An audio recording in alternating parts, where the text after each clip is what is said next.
amount of sheer talent and hard work that this next Olympic team is going to have, no matter who is on it, I know that it is going to be a great and very successful and medal-filled event.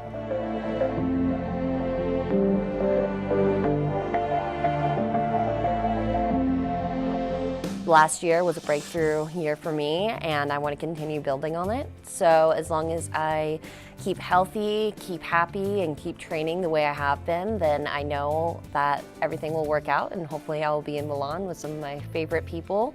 And just thinking about that gives me a lot of motivation and excitement. There are so many things in skating that I'm yet to try that I want to.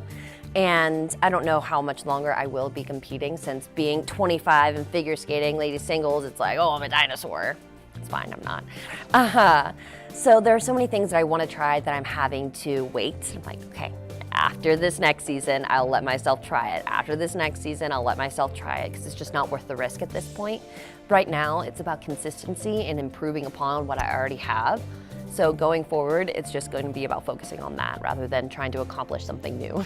The amount of sheer talent and hard work that this next Olympic team is going to have, no matter who is on it, I know that it is going to be a great and very successful and medal-filled event.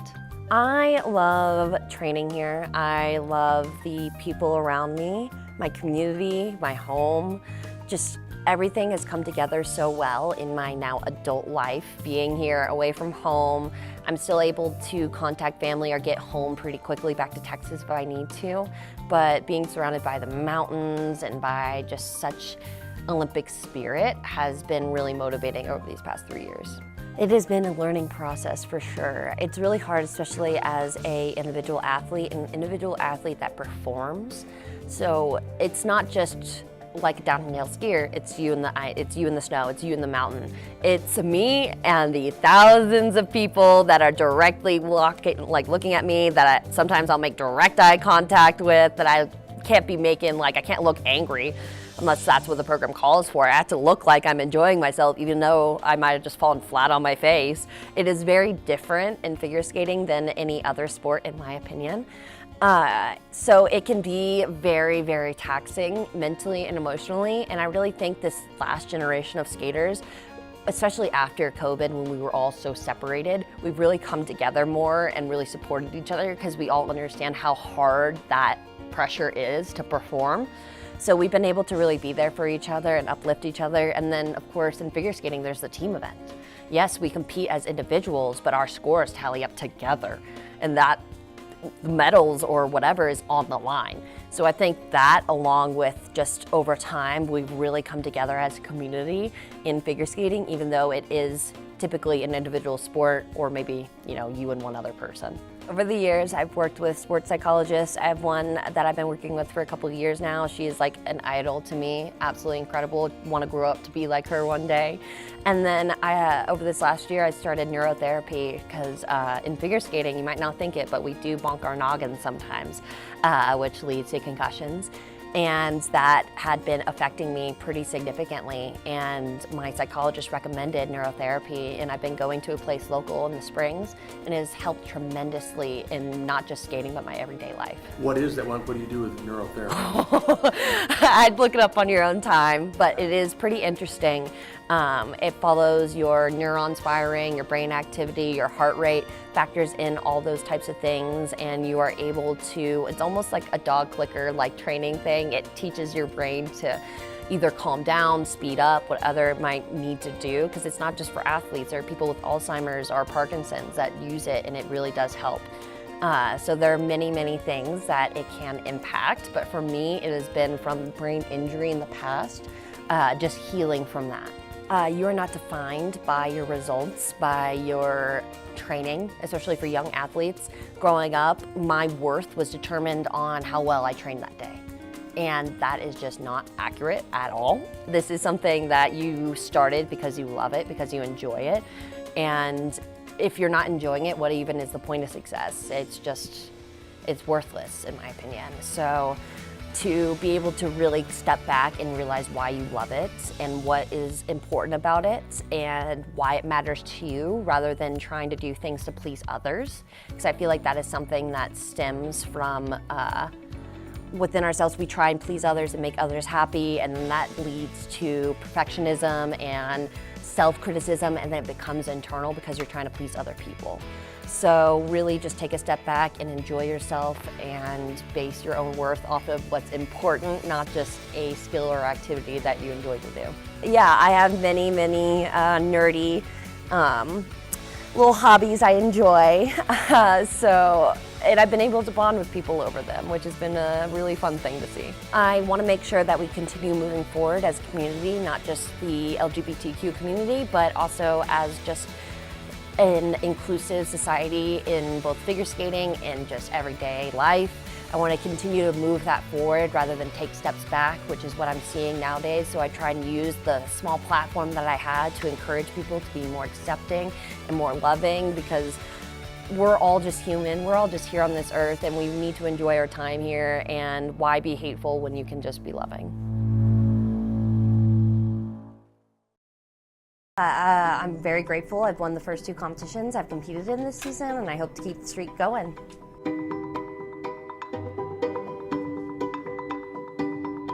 It feels like flying. It is just weightlessness and just the flow and the atmosphere, and you're out there alone, which can be a little scary sometimes, but also so freeing. God, confidence is everything. It's what I was missing last Olympic season, and rightfully so. I hadn't really done much, and now my accomplishments speak for themselves. Definitely one competition at a time. I count down the days to the next competition, but Milan's kind of far out. Neurotherapy is a new tool in my arsenal. It is something that has really helped me both on and off the ice. I'm very grateful for the people at Neurotherapy of Colorado Springs that have helped me with concussion recovery, as well as just managing my overall anxiety. I really think that the Olympics is one of the most incredible times for a country, especially America, to come together to support Team USA. Even if you're not patriotic, usually a lot of people become patriotic during something like this. They want to cheer on the fellow athletes from this country, and I think it's a great time to try and find some common ground. Do you feel a responsibility a little bit for that then too? Of course I do. It's something that is really hard, especially in these times, and especially as someone who advocates for the queer community and mental health and so many other things. And it can be hard to connect with some people who don't have the same mindsets, but I hope that as Americans we can all agree that we want to improve this country and move it forward as a whole. It's such a hard thing, and in figure skating it's so different because I don't think we have too many trans athletes at the elite level yet, but you know, one day we might, and that might become a problem, which we need to be able to allow people to enjoy figure skating. It doesn't matter what your gender is. This is a sport that everyone deserves to enjoy and compete in and be able to express themselves in.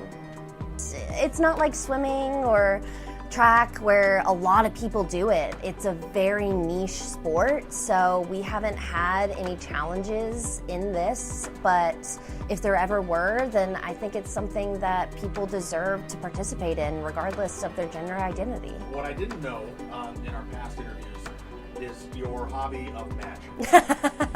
That makes it sound like I'm doing magic tricks. I'm not quite that cool. Magic the Gathering, yes. And tell me about that. It's a nerdy little card game that I enjoy, a bit of fantasy and card collecting, and I get to go to local game stores and play with other people. And so, do people know do they know your history on ice when they play with you in this card game? God, no. No idea. They have no idea who you are? Nope. And you don't want them to know? No, I do not. It reveals too much. It does. Why is this important to you? It's a hobby, and that's something I didn't have for a long time. I was all figure skating all the time, and it's something that I can do in my free time. It's a strategy game that I can really just let my mind go blank of all figure skating and focus on just enjoying myself. When it says you're a Star Wars fan, how much of a Star Wars fan are you? I'd say pretty moderate, not too extreme because I know it can go pretty deep, but I've seen all the media that you can see, even the Clone Wars, all the movies, all the TV shows. I have some lightsabers at home. I have definitely nicked myself in the shin quite a few times with them, trying to twirl them and bruise myself. But yeah, I'm a pretty big Star Wars fan. I have Luke's, I have Anakin's, and I have Mace Windu's. I have Mace's, I've got Luke's, I've got Anakin's, and I've got Darth Vader's. Ah, that's where you got me. I've got 4 of them on my wall. I have a black kyber crystal though. I don't have that. Pulled it first try at Disneyland. So what color is your lightsaber?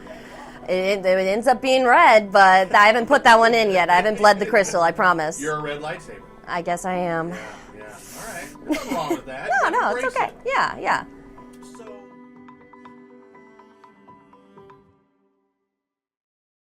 I've been working so hard to reach my potential, and I knew that one day my potential could be making an Olympic team, and to finally do that is so satisfying.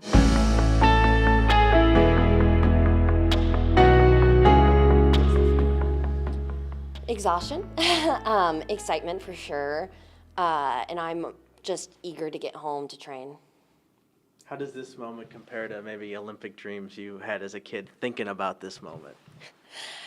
It's funny because people keep asking, like, oh, your childhood dream of making the Olympics. And I was like, I didn't even dream of that as a kid because I was like, no, only so many people make it. Like, that's not going to happen. So it only became like a goal of mine like a couple years ago. But I've been working so hard to reach my potential, and I knew that one day my potential could be making an Olympic team, and to finally do that is so satisfying. Would you sum up this week in St. Louis and maybe love you felt from the crowd, when you competed and then today again? Oh, absolutely incredible. I had standing ovations that just filled my heart. I couldn't be more grateful for the cheering and the support throughout the programs. It just really gave that extra bit of motivation to just really enjoy that moment because we've all been working so hard for it. So to soak it all in was just a great experience. This is all obviously so new, but what are you looking forward to when we talk about the Olympics and going to Milan? I'm looking forward to spending time with the team. We're all so close, and we all are working towards this incredible goal, and not many people know what that's like. So to be able to all be in the same place for once is just really, really fun, to be honest. And to get to experience like the village and, the opening closing ceremonies and just being there on the biggest stage in the world is so exciting. If you have a moment, is there any other sport you want to check out? What's hard is that we're all so separated this year in Milan, and because it is Milan Cortina. But we will not be seeing Cortina at all. So there are a few sports in Milan that I would really love to see. I'm just not sure what the schedule will allow. But I would love to see some women's hockey. Alyssa was joking. She used to say, oh, here's my mom, Amber, when you guys were places. Just the three of you together. We get to see it from afar. Describe how the three of you have come together like this. It's so interesting because I met Alyssa when she was really young, and I got to see her rise to success at such a young age and, go to the Olympics. And then she retired. And then Isabel came in, and she won a national title before I did. And I saw her come from this, really young, shy girl to really stepping into her own as both a woman and an athlete. And then, of course, having them both together is a bit chaotic, but so fun because they're both pretty young. I mean, Alyssa just became like 20 years old, like is no longer a teenager. So I'm quite a bit older than both of them. But I've known both of them for so long, and to see them grow has been an honor, honestly. And they're both special as both athletes and people. And I'm just so grateful that they allow me to be able to, I don't know if mentor them's the right word, because they're both very successful, even more qualified than me in some regards, athletes that I'm just happy that we're on the same team. Yeah. Amber, your pin is so special and so important. Can you explain why you have that pride, why you want to wear the pin? Yeah, it's to show representation for my community And I want to continue to normalize having queer people in these spaces, and that we can be some of the top athletes in the world and be ourselves while doing so, especially on such a global stage when not everywhere accepts people for who they are. I want to continue to move us forward as a community. Beautifully said, thank you. Thank you. you. How important is it to peak at the right time in figure skating? And does it feel like this entire team, men's, women's, pairs, dance, is all kind of doing that right now? Definitely. And, you know, being 26 in ladies figure skating, you don't expect that to be someone's peak. So I think we've all had very different journeys to be able to peak at this correct time. And honestly, we need to just take a few days to kind of soak this all in. And I know we're all going to be training to do even better in Milan. Awesome. Thank you so much. Great. Congratulations. Thank you.